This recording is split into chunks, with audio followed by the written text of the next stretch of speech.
Santo André Apóstolo, História e Biografia.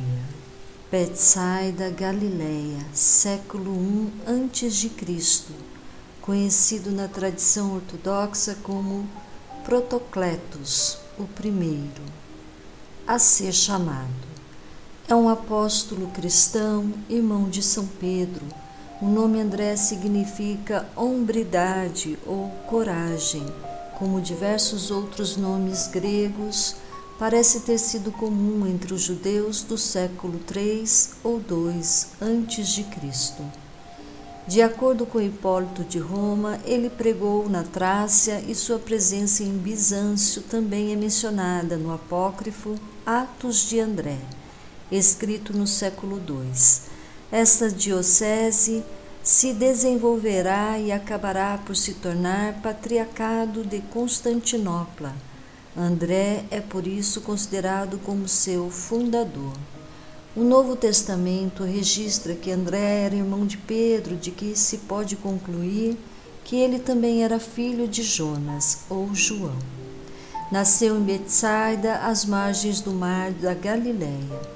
Tanto ele quanto seu irmão Pedro eram pescadores. Por profissão e segundo a tradição de Jesus, os teria chamado para serem seus discípulos, dizendo que faria deles pescadores de homens. André também teria ocupado a mesma casa que Jesus, no início da vida pública deste em Cafarnaum. O Evangelho segundo João conta que André era um discípulo de João Batista, cujo testemunho levou o próprio André e João, o evangelista, a seguirem Jesus. André imediatamente reconheceu Jesus como o Messias e apressou-se a apresentá-lo a seu irmão Pedro. A partir daí, os dois irmãos se tornaram discípulos fiéis de Jesus. Numa ocasião posterior, antes do derradeiro chamado ao apostolado, passaram a ser companheiros mais íntimos e abandonaram todos os seus pertences para seguir Jesus. André é mencionado nos evangelhos como estando presente em diversas ocasiões de importância, como um dos discípulos mais próximos de Jesus. Os Atos dos Apóstolos apenas o mencionaram uma única vez. Eusébio de Cesareia, citando Orígenes, conta que André pregou na Ásia Menor e na Sítia, ao longo do Mar Negro, chegando até o rio Volga e Kiev.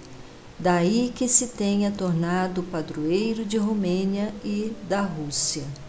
De acordo com a tradição, teria fundado a sede de Bizâncio, Constantinopla. Em 38, e instaurado Eustácio como bispo, essa diocese iria posteriormente se transformar no Patriarcado de Constantinopla, do qual André é reconhecido como santo padroeiro. André teria sofrido martírio através da crucificação em Patras, na Acaia, embora os textos mais antigos, como os Atos de André, mencionados por Gregório de Tours, descrevem que ele teria sido atado e não pregado a uma cruz latina.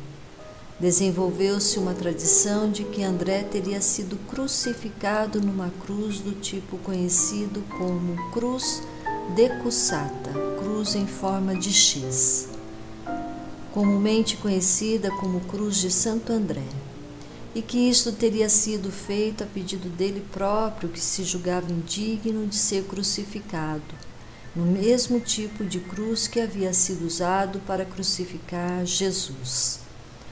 O destino de suas relíquias varia de acordo com as diversas tradições de sua lenda.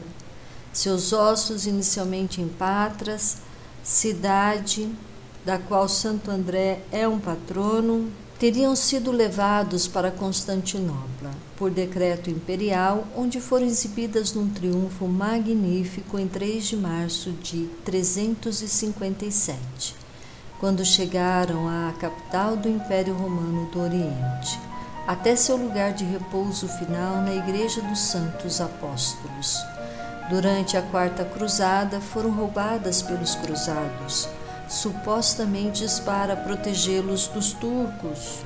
A cabeça do santo, considerada um dos tesouros da Basílica de São Pedro, seria um presente do tirano bizantino Tomás Paleólogo ao Papa Pio II em 1461. Recentemente, por decisão do Papa Paulo VI em 1964, as relíquias que ainda eram mantidas no Vaticano, que consistiam de um dedo, parte de todo o crânio e pequenos pedaços da cruz, foram enviadas de volta a Patras, onde são mantidas na igreja de Santo André, num santuário especial e reverenciados anualmente a 30 de novembro. Ato que foi visto como um gesto de reaproximação entre as igrejas romana e ortodoxa. Uma tradição escocesa afirma que as relíquias teriam sido levadas para o país, mais especificamente para a cidade que leva o seu nome, St. Andrews. A bandeira da Escócia apresentaria a sua cruz, que após a união da Escócia com a Inglaterra também passaria a fazer parte da bandeira do Reino Unido. Espero ter contribuído para o conhecimento dos leitores. Compartilhe os vídeos, entre no canal Vida Nova, lá encontrará outros vídeos semelhantes. Inscreva-se, deixe seu like e ative o sininho para novos vídeos. Muito obrigada por assistir, que Deus abençoe e até a próxima.